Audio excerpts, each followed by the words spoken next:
स्वागत है आपका हिंदी स्टोरीज वर्स चैनल पर, जहां हर कहानी सच्चाई और डर के बीच की वो रेखा मिटा देती है जिसे हम कभी पार नहीं करना चाहते। आज जो कहानी आप सुनने जा रहे हैं वो है एक शहर की, लेकिन इसमें छुपा है एक ऐसा रहस्य जो आपकी रूह तक को हिला देगा। एक अकेली लड़की, एक बंद कमरा और एक ऐसा साया जो नजर नहीं आता मगर हर रात उसकी सांसों में समा जाता है। ये कोई सपना नहीं, ये है हवस का भूखा जिन्न जो अब उसकी रूह को भी अपनी बना लेना चाहता है। क्या वो बच पाएगी या बन जाएगी उसकी ख्वाहिशों की कैदी? जानिए इस डरावनी हकीकत को, छांव में छुपा जिन्नात, हवस की भूख में। अगर आप भी ऐसी ही कहानियों के शौकीन हैं तो चैनल को सब्सक्राइब करें और बेल आइकन दबाएं। चलिए शुरू करते हैं इस कहानी को। मुंबई के लोखंडवाला की ऊंची बिल्डिंग की 16वीं मंजिल पर एक छोटा सा फ्लैट था, महंगा मगर एकांत। फ्लैट की मालकिन थी सानवी, 22 साल की, सांवली सी मगर आंखों में जादू रखने वाली एक लड़की जो दिन भर लैपटॉप स्क्रीन पर ग्राफिक्स डिजाइन में खोई रहती थी। बाहर की दुनिया उसके लिए बहुत तेज थी। पार्टियों की शोरगुल भरी भीड़, रिश्तों की चालाकी और शहर के दिखावे से वो दूर ही रहती थी। रिश्ते की कड़वी यादें अब तक उसके कमरे की दीवारों से चिपकी थीं। 6 महीने पहले उसका ब्रेकअप हुआ था, एक लंबा रिश्ता टूटा था और उसी के साथ टूटी थी उसकी नींद की शांति भी। शुरुआत उस रात से हुई जब शहर में मूसलाधार बारिश हो रही थी। फरवरी की ठंडक और बारिश की ठिठुरन ने उसे लाल वाइन का गिलास थमा दिया और नेटफ्लिक्स पर ब्लैक मिरर की एक डार्क सीरीज चला दी। वो अकेलेपन की अपनी आदतों में डूबी थी, मगर उस रात कुछ बदला था। जैसे ही घड़ी ने 1 बजने की हल्की आवाज दी, खिड़की से एक अजीब सी सरसराहट सुनाई दी, जैसे कोई नाखूनों से कांच कुरेद रहा हो। वो चौंकी। खिड़की आधी खुली हुई थी, जबकि उसने तो ध्यान से बंद की थी शाम को। खिड़की के पास गई तो कांच पर कुछ अजीब उंगलियों के निशान थे, लंबे, पतले और किसी इंसान से ज्यादा अजीब। सानवी ने खुद को समझाया कि शायद बाहर हवा तेज थी या कोई पक्षी टकरा गया होगा, लेकिन भीतर ही भीतर उसका मन डोल गया था। उसकी त्वचा में एक अजीब सी सिहरन थी, जैसे कोई बिना छुए उसे छू गया हो। उसने खुद को शांत किया और फिर से शो ऑन कर दिया, लेकिन उसकी निगाहें अब बार बार खिड़की की ओर जाती रहीं। अगली रात फिर वही हुआ, बल्कि इस बार ज्यादा स्पष्ट। जब वो बिस्तर पर लेटी थी, उसकी आंखें नींद की दहलीज पर थीं, तभी उसे लगा कि खिड़की के पार कोई खड़ा है, एक साया, लंबा, स्थिर और काला। कोई हरकत नहीं, कोई चहलकदमी नहीं, बस खड़ा था, सीधा उसकी ओर देखता हुआ। डर के मारे उसका शरीर सुन्न हो गया। उसने तुरंत बेड साइड लैंप ऑन किया, लेकिन बाहर कोई नहीं था। गार्ड को कॉल किया, मगर जवाब सीधा था, मैडम, इस ऊंचाई पर कोई बाहर खड़ा नहीं हो सकता। तीसरी रात कुछ और गहराया। अब वो साया केवल खिड़की तक सीमित नहीं था, उसने सपनों में उतरना शुरू कर दिया था। सानवी ने सपने में महसूस किया कि कोई उसकी गर्दन के पास सांस ले रहा है, धीमी, गर्म और लुभावनी सी सांसें। उसने करवट बदली और उस फुसफुसाहट को सुना। सानवी। उसकी आवाज किसी आदमी की नहीं थी, बल्कि जैसे किसी और लोक से आई हो, गहराई में डूबी हुई मगर सम्मोहक। उसने हल्के से पूछा, तू कौन है? और जवाब आया, वही जिसे तूने अपने अंदर बुलाया है। वो घबरा कर उठी और खुद को पसीने से लथपथ पाया। कमरे में अकेली थी, लेकिन बिस्तर पर चादर की सिलवटें कुछ और कह रही थीं। उसके गले के नीचे कुछ निशान थे, जैसे किसी ने रात भर उसे अपने बाहों में भींच रखा हो। वो डर गई थी, लेकिन पूरी तरह भाग भी नहीं सकती थी, जैसे कोई उसे खींच रहा था। और यह खिंचाव शारीरिक नहीं था, बल्कि मानसिक, आध्यात्मिक और कहीं ना कहीं वासना से भरा हुआ। अगली सुबह उसने खुद को सर्च में झोंक दिया, जिन्न सपनों में क्यों आते हैं? और इन सभी में एक पैटर्न था, अकेली लड़कियां जिनका कोई साथी नहीं होता, जिनके भीतर अधूरी इच्छाएं होती हैं, उन्हीं को ये जिन्न ढूंढते हैं। वो सपनों से शुरू करते हैं, धीरे धीरे शरीर के हर हिस्से में उतर जाते हैं। फिर वो तुम्हारे आसपास के लोगों को अलग कर देते हैं, तुम्हें कमजोर बनाते हैं और फिर कब्जा कर लेते हैं। सानवी कांप गई। वो जितनी भागती उतना ही वो साया पास आता। अब तो दिन में भी वो अपने कंधों पर किसी की सांस महसूस करने लगी थी। शावर लेते वक्त, लैपटॉप पर काम करते वक्त, यहाँ तक कि कॉल पर बात करते समय भी ऐसा लगता जैसे कोई उसकी गर्दन के पास खड़ा है, उसके बालों को छू रहा है। उसके फ़ोन का कैमरा खुद ब खुद ऑन हो जाता था और एक बार तो उसमें एक ब्लैक सिलहुट की झलक आई, बहुत ही धुंधली लेकिन साफ। अब सानवी खुद को खुद की नहीं लगती थी। रातों को सपनों में उसके साथ कुछ होता, वो कहती नहीं, मगर कोई उसे पकड़ लेता, उसे छूता, गहराई तक जाता और वो जागने के बाद भी वही स्पर्श अपने शरीर पर महसूस करती।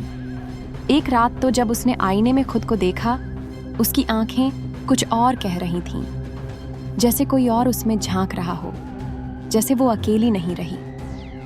उस रात जिन्न ने उससे कहा, अब मैं तेरे बाहर नहीं, अंदर हूं, तू अब मेरी है, मैं तुझे तन्हा नहीं छोड़ूंगा, कभी नहीं। सिया ने जब से वह नया फ्लैट लिया था, उसे लगा जैसे उसने जिंदगी का एक नया अध्याय शुरू किया है। मुंबई के भीड़ भरे माहौल से थोड़ी दूर, लेकिन अब भी शहर के ही भीतर, उस सोसाइटी का माहौल शांत और आधुनिक था। 8वीं मंजिल पर स्थित वह 2 BHK फ्लैट बेहद साफ और खुला था और खिड़कियों से दूर दूर तक शहर की बत्तियां झिलमिलाती दिखती थीं। लेकिन पहले ही दिन से जब उसने दरवाजा खोला था, उसे लगा था जैसे कमरे की दीवारें कुछ कह रही थीं, जैसे किसी ने उसे देखा था, कोई उसकी मौजूदगी को नोट कर रहा था। शुरुआती कुछ दिन सिया ने सामान जमाने और ऑफिस की ट्रेनिंग में गुजारे, लेकिन जैसे जैसे रातें बढ़ीं, अजीब घटनाएं शुरू हो गईं। दरवाजे का लॉक अपने आप खुलना बंद होना, बाथरूम की टोंटी से अपने आप पानी टपकना और सबसे अजीब, उसका मोबाइल बार बार एयरप्लेन मोड में चला जाना। शुरू में उसने सोचा कि यह सब थकान और टेक्निकल गड़बड़ियां होंगी, लेकिन असली डर तब शुरू हुआ जब उसने पहली बार अपने बिस्तर पर लेटे हुए महसूस किया कोई सांस उसके बेहद पास है, बहुत ज्यादा पास। वह हड़बड़ा कर उठी, लेकिन कमरे में कोई नहीं था। उसकी रूह तक कांप उठी थी, लेकिन उसने खुद को समझाया कि यह बस थकावट है। एक रात जब बारिश हो रही थी और बिजली बार बार जा रही थी, सिया बिस्तर पर लेटी किताब पढ़ रही थी।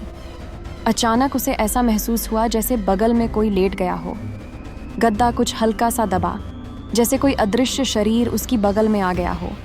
उसकी सांसें तेज हो गईं, शरीर पसीने से भीग गया। वह उठकर लाइट ऑन करने दौड़ी, लेकिन बटन दबाने पर भी लाइट नहीं जली। उस क्षण उसने पहली बार महसूस किया, यह जगह सिर्फ ईंटों और सीमेंट से नहीं बनी, इसमें कुछ और भी है, कुछ जो दिखता नहीं लेकिन महसूस होता है, कुछ जिसे रोक पाना शायद इंसान के बस में नहीं। अगले दिन ऑफिस में भी सिया की आंखों में नींद की कमी साफ झलक रही थी। उसके क्लीग्स ने टोका, सब ठीक है ना? उसने मुस्कुराकर टाल दिया, लेकिन मन ही मन डर और जिज्ञासा दोनों बढ़ रहे थे। उसने उसी शाम सोसाइटी की सिक्योरिटी गार्ड से पूछताछ की। गार्ड ने टाल मटोल में जवाब दिया, लेकिन एक बात साफ थी, वो फ्लैट पिछले कई सालों से खाली पड़ा था और उससे पहले उसमें रहने वाली लड़की अचानक कहीं गायब हो गई थी। पुलिस आई थी, लेकिन कोई सबूत नहीं मिला था। रात को जब वह फ्लैट में लौटी, दरवाजा पहले से थोड़ा खुला था, जबकि सुबह निकलते वक्त उसने खुद लॉक किया था। अंदर घुसते ही उसे फिर वही एहसास हुआ, जैसे किसी ने उसका इंतजार किया हो, जैसे वह अकेली नहीं है।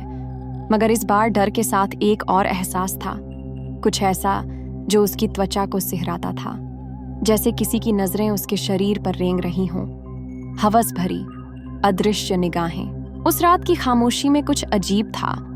खिड़कियों से टकराती हवा की सरसराहट भी अब उसे सामान्य नहीं लगती थी। कमरे की दीवारें जैसे सिया के हर मूवमेंट को दर्ज कर रही थीं। वह डरी हुई थी, लेकिन डर अब धीरे धीरे आदत बनता जा रहा था। इंसान जब लगातार कुछ असामान्य महसूस करता है, तो उसका मन एक अनजानी स्थिरता ढूंढ लेता है। वैसा ही कुछ सिया के साथ हो रहा था। उसने घर के हर कोने में अगरबत्ती जलाई, गंगा जल छिड़का, यहाँ तक कि अपने पापा को कॉल करके एक पुरोहित का नंबर भी लिया। लेकिन पुरोहित ने जब उसका पता सुना तो एक अजीब चुप्पी साध ली और फिर साफ मना कर दिया। बेटी, जहाँ तू रह रही है वहाँ कोई साधारण आत्मा नहीं, वहाँ किसी और ही लोग का जीव है, मैं नहीं आ पाऊंगा। उस रात जब सिया नहाकर बाथरूम से निकली, तभी एसी अपने आप ऑन हो गया। ठंडी हवा से पूरा कमरा झंझना गया। वह चौंक कर रिमोट ढूंढने लगी, मगर तभी उसे लगा कि उसकी गीली पीठ पर किसी ने उंगलियां फेरी हों। धीमे धीमे एक कामुक सिहरन के साथ। उसके शरीर में झटके जैसा करंट दौड़ गया। कौन है? उसकी आवाज़ कांपती रही, पर कोई जवाब नहीं मिला। कमरे में मौजूद वह अदृश्य ताकत अब सिर्फ डराने वाली नहीं रही थी, वह जैसे उसे महसूस करना चाहती थी। उसके शरीर के हर हिस्से पर अपने होने का एहसास छोड़ना चाहती थी। हर रात सिया अब कुछ नया अनुभव करने लगी थी। कभी तकिए पर किसी की सांसें, कभी चादर के नीचे हलचल, कभी बालों में कोई उंगलियों जैसी हरकतें। सबसे डरावनी बात यह थी कि वह चाहकर भी खुद को उससे अलग नहीं कर पा रही थी। वह साया अब उसके अकेलेपन में एक आदत बनता जा रहा था, एक ऐसी आदत जो डर और हवस के बीच बंध चुकी थी। एक रात जब सिया अर्धनग्न अवस्था में नींद में थी, तभी उसने सपना देखा। एक लंबा धुएं जैसा जिस्म, बिना चेहरा, लेकिन उसकी आंखों में लाली थी जो उसकी आत्मा में उतरती जा रही थी। वह उसे छू रहा था, बेहद नरमी से, लेकिन उसकी छुअन में ऐसी ताकत थी जो इंसानी नहीं लगती थी। जब उसकी नींद टूटी, वह पसीने में डूबी थी, लेकिन उसकी कमर पर किसी ने मानो उंगलियों से नाम लिखा हो, मैं यहाँ हूँ। अब सिया के लिए दिन और रात के मायने बदल चुके थे। दिन की रोशनी में वह अपने ऑफिस में सामान्य दिखती, मुस्कुराती, मीटिंग्स अटेंड करती, लंच टेबल पर हल्की फुल्की बातें करती। लेकिन उसकी आंखों के नीचे पड़ते काले घेरे और अक्सर गुमसुम हो जाना ये बता देता था कि उसकी रातें अब किसी के साथ बंटने लगी हैं, किसी ऐसे के साथ जो जिंदा नहीं है, लेकिन केवल साया भी नहीं, कुछ ऐसा जो हर रोज उसकी देह के साथ साथ उसकी चेतना को भी चाट रहा था। उसने आखिरकार सोचा कि जवाब ढूंढे जाएं। उसने इंटरनेट पर उस फ्लैट का पुराना रिकॉर्ड खंगालना शुरू किया, अखबारों की पुरानी हेडलाइंस देखीं, और फिर एक दिन उसे एक छोटी सी लोकल न्यूज़ वेबसाइट पर 7 साल पुराना एक आर्टिकल मिला। शहर के XYZ अपार्टमेंट में 30 वर्षीय युवती की रहस्यमयी गुमशुदगी, कमरे में अजीब निशान। फोटो धुंधली थी, लेकिन नाम पढ़ते ही सिया की रूह सिहर उठी। आयशा रहमान। उस रात सिया ने अपने मोबाइल पर उसी नाम से सर्च किया और उसे एक पुराना फेसबुक प्रोफाइल मिल गया जो अब डीएक्टिवेटेड जैसा था। लेकिन एक बात साफ थी, आयशा भी उसी फ्लैट में अकेली रहती थी और अचानक गायब हो गई थी। उस प्रोफाइल की एक फोटो में उसने वही ड्रेस पहनी थी जो सिया को पहली रात अलमारी में लटकती मिली थी, एक काले रंग की नाइटी जो वह तब सोचकर फेंक चुकी थी कि पिछले किराएदार की होगी। अगली रात सिया ने एक हिम्मत भरा फैसला लिया। उसने कैमरा ऑन कर दिया और रिकॉर्डिंग चालू कर दी। वह नाइटी पहनकर उस कमरे में जाकर लेट गई जैसे वह हर रात लेटती थी। 1 घंटे तक सब सामान्य रहा, लेकिन फिर अचानक कैमरे की लाइट अपने आप बंद हो गई। सिया की आंखें तो खुली थीं, लेकिन शरीर सुन्न। उसे महसूस हुआ जैसे उसकी जांघों के पास कोई गर्म सांसें हैं, एक जीभ जैसी गर्म भारी चीज जो उसके शरीर पर ऊपर से नीचे सरक रही थी। उसकी चीख गले में ही घुट गई और तभी किसी ने उसके कान में फुसफुसाया, मैं आयशा नहीं, मैं उससे भी पहले था, अब तू मेरी है। अगली सुबह जब वह उठी, उसके मोबाइल का वीडियो रिकॉर्ड फोल्डर गायब था, लेकिन उसके गले पर उंगलियों के 4 गहरे निशान थे, जैसे किसी ने रात भर उसे अपनी बाहों में जकड़ रखा हो। अब सिया को समझ आ गया था, ये कोई आत्मा नहीं, ये जिन्नात था, और वो हवस का भूखा था। इंसानी औरत के जिस्म से जुड़कर खुद को जिंदा महसूस करता था, और अब वह सिया को छोड़ने वाला नहीं था। सिया अब डर के उस मुकाम पर पहुंच चुकी थी जहां इंसान को या तो पागलपन घेर लेता है या फिर विद्रोह। वह रोज कुछ नया महसूस कर रही थी। अब ये सिर्फ छुअन या सपने नहीं रहे थे। उसे दिन के उजाले में भी कभी शीशे में किसी और का प्रतिबिंब दिखता, कभी दीवार पर कोई धुंधली परछाई फिसलती नजर आती, और कभी अपने ही गले में किसी के नाम की फुसफुसाहट सुनाई देती। ज़याफर, वो नाम एक बार नहीं, कई बार उसने सुना था, जैसे वह खुद को उसकी जबान से कहलवाना चाहता हो। और जब एक दिन उसके कान से खून बहने लगा, उसने तय कर लिया, अब ये खेल खत्म करना होगा। उसने शहर के एक पुराने मजहबी ग्रंथों के जानकार मुल्ला अजहर से मिलने का निर्णय लिया। जब सिया ने उन्हें पूरे घटनाक्रम की डिटेल दी और ज़ैफर नाम का जिक्र किया, तो अजहर का चेहरा स्याह पड़ गया। वो धीमे स्वर में बोला, ज़ैफर कोई आम जिन्न नहीं, ये शयातीन कबीले से है। यह कबीला हवस की ताकत से खुद को जिंदा रखता है। और ज़याफर, वह उनका सबसे पुराना और सबसे भूखा सदस्य है। उसे जिस औरत की देह से एक बार लगाव हो जाए वो कभी छोड़ता नहीं, जब तक उसकी आत्मा भी पूरी तरह उसकी न बन जाए। सिया कांप गई, लेकिन उसने पूछा, क्या इसका कोई तोड़ है? अजहर ने सिर झुकाया और कहा, सिर्फ एक तरीका है। तुझे उसकी असली कहानी जाननी होगी, उसकी मौत, उसकी हवस और वह कैसे इस दुनिया में बंधा रह गया। तभी तुझे उसका कमज़ोर बिंदु मिलेगा, वरना या तो तू मरेगी या खुद उसकी तरह बन जाएगी। अगली ही सुबह सिया ने अपनी जॉब से छुट्टी ली और अपने फ्लैट से जुड़ी पुरानी फाइलें तलाशने लगी। सोसाइटी के पुराने केयरटेकर भोलू मामा की मदद से उसे एक बंद कमरा मिला। वही कमरा जो 15 सालों से किसी ने नहीं खोला था। दरवाजा झंग खा चुका था, पर जब खुला तो धूल और सड़ांध की परतों के बीच उसे एक लकड़ी का संदूक मिला।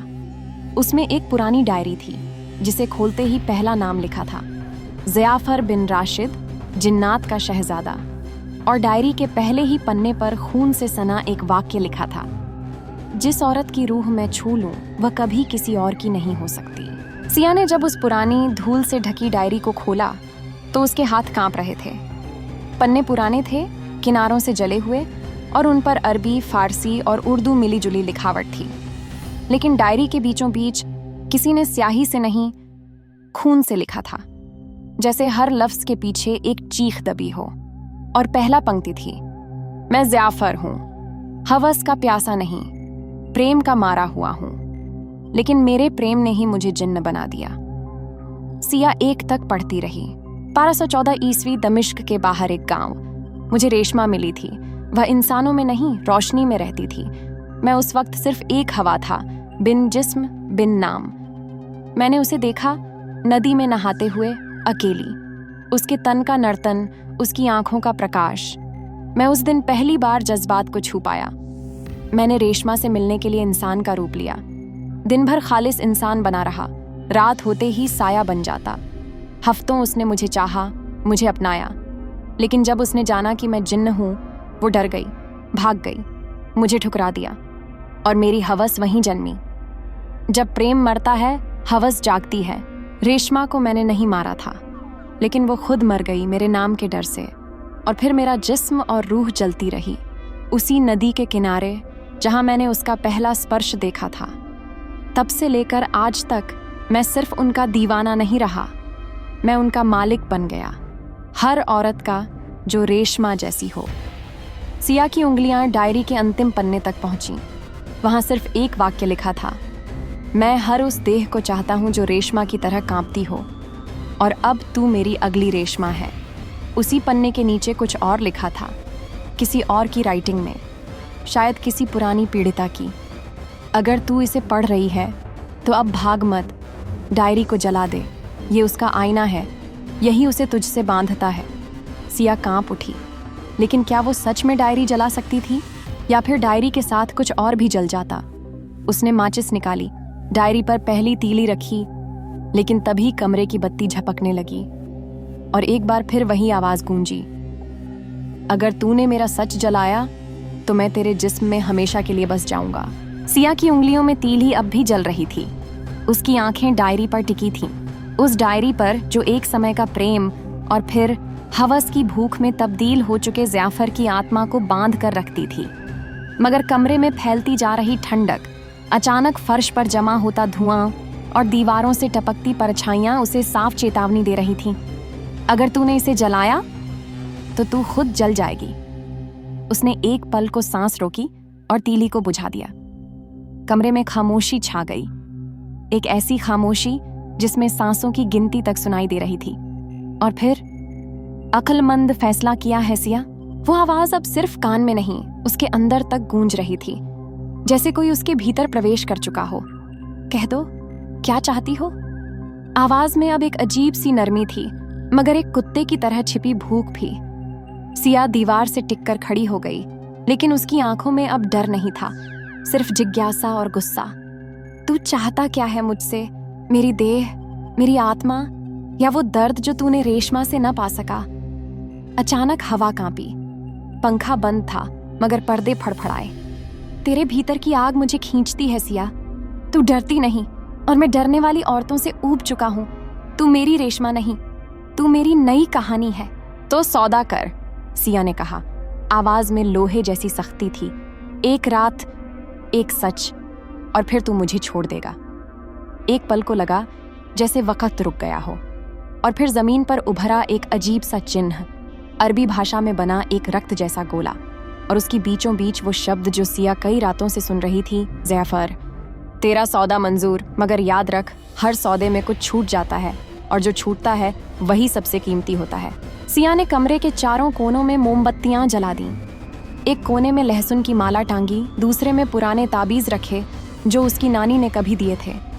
लेकिन उसे पता था ये सब उस चीज को नहीं रोक सकते जिसे वो अब खुद बुला चुकी थी। रात के ठीक 12 बजे, जब पूरा शहर सो रहा था और दूर दराज की गलियों में बस कुत्तों की भौंक और हवा की सिसकियां बची थीं, तब उसके कमरे में एक अजीब ठंडक भर गई। दरवाजे अपने आप बंद हुए, खिड़कियों के पर्दे सीने की तरह फूलने लगे, और फिर सामने के आईने में एक धुंधली आकृति उभरी। काला लबादा, धुएं जैसा चेहरा और आंखें जैसे कोई सदियों से प्यासा हो। मैं आ गया सिया। उसकी आवाज अब हवा में नहीं, सीधा उसके दिल की धड़कनों के साथ मिलकर गूंज रही थी। सिया खड़ी रही, कांपती नहीं, हिलती नहीं। सौदा याद है तुझे, ज़ैफर? एक रात, एक सच, उसने दोहराया, और फिर उसका जिस्म मानो हवा में पिघलकर धीरे धीरे सिया के करीब आने लगा। उसने उसकी सांसें महसूस की, मगर कोई छुअन नहीं हुई। फिर सिया की आंखों में उसकी परछाई उतरने लगी। पहला सच? सिया ने पूछा। रेशमा मेरी मोहब्बत नहीं थी, वो मेरी कमजोरी थी। मैंने उसे छुआ नहीं था, मगर हर रात उसकी रूह को पीता रहा, उसकी डर को, उसके ख्वाबों को। मोहब्बत नहीं, हवस थी वो सिया। पहली बार कबूल कर रहा हूं। एक ठंडी लहर सिया के जिस्म में दौड़ी, मगर वो अडिग खड़ी रही। दूसरा सच? मैंने सिर्फ रेशमा को नहीं, और भी कई लड़कियों को छुआ जिनके अंदर डर था, अकेलापन था। मैं उनके डर का भक्षक बन गया, हवस में लिपटा रूह का शिकारी। अब ज़ैफर की आवाज भारी होती जा रही थी, जैसे उसके कबूलनामे से उसकी ताकत कमजोर पड़ रही हो। और तीसरा सच? सिया की आंखें लाल हो चुकी थीं। ज़ैफर रुका और बोला, अब मैं खुद डरने लगा हूं, तुझसे नहीं, उस सज़ा से जो रूहें मुझे देने को बेकल हैं, जिनकी चीखों से मेरा अस्तित्व कांपता है।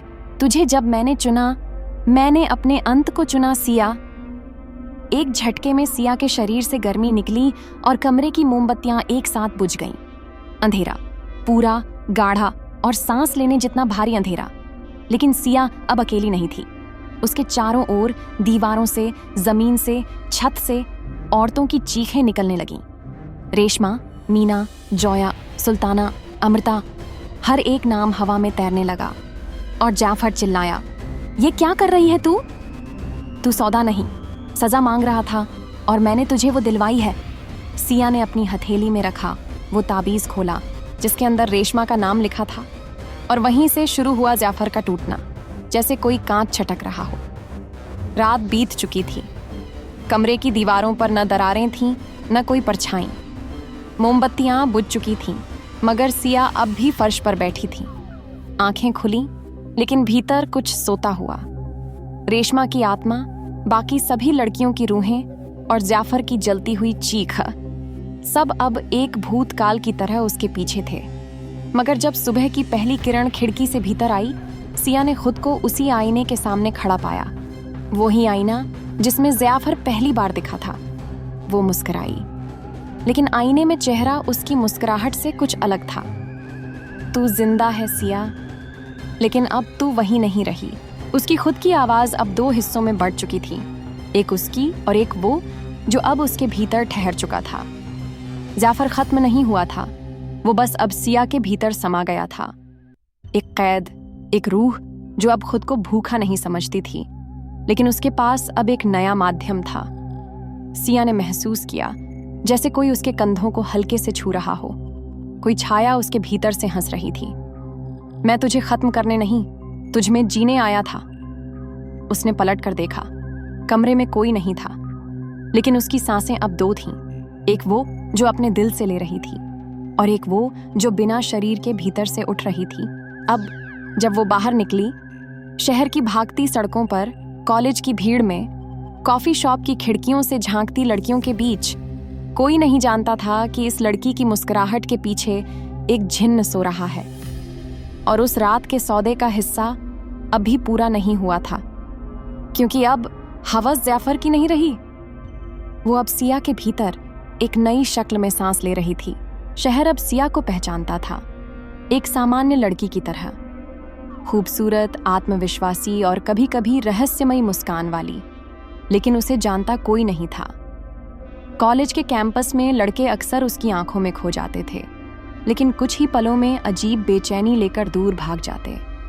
कोई कहता, उसकी आंखें बहुत गहरी हैं, जैसे कुछ देख रही हों जो हमें नहीं दिखता। सिया जानती थी उसके अंदर कुछ है, कुछ जो अब सो नहीं रहा। जैफर की आत्मा जो हवस में लिपटी थी, अब उसके भीतर किसी गहरे कोने में बंद थी। लेकिन जैसे जैसे दिन बीते, उसकी खामोशियां बढ़ती गईं। एक शाम जब सिया किताबों की दुकान में थी, एक लड़के की नजरें उससे टकराईं। नाम था रुद्र। वो अलग था, न डरता था न जल्दी नजरें फेरता। सिया ने महसूस किया एक अजीब कंपन। उसने महसूस किया जैसे उसके अंदर की हवस जैफर फिर से जागने को है। लेकिन उस रात जो हुआ वो अब तक के सारे मोड से अलग था। जब रुद्र ने सिया को उसके घर तक छोड़ा और दरवाजे पर उससे कहा, तुम्हारे अंदर कुछ है और मैं उसे पहचानता हूँ, लेकिन डर नहीं लगता क्योंकि मेरे अंदर भी कुछ है। सिया हकबका गई। अगले ही पल रुद्र ने अपनी हथेली में एक ताबीज खोला, उसी भाषा में लिखे अक्षर जो जैफर इस्तेमाल करता था। मैं रेशमा का भाई हूँ और मैं तुझे आजाद करने आया हूँ जैफर। कमरे की दीवारें कांपने लगीं, आईना चटकने लगा। जैफर! सिया की चीख निकली और साथ ही उसकी देह से काली धुएं जैसी आकृति बाहर निकली। जैफर चिल्लाया, नहीं, मैं अब सिर्फ हवस नहीं, मैं अब सिया हूं, मैं इंसान बनना चाहता हूं। रुद्र ने ताबीज को जलाया और मंत्र पढ़ा। सिया के शरीर से जैफर पूरी तरह बाहर निकला, एक जलती हुई रूह में तब्दील हुआ और फिर धुएं में घुल गया।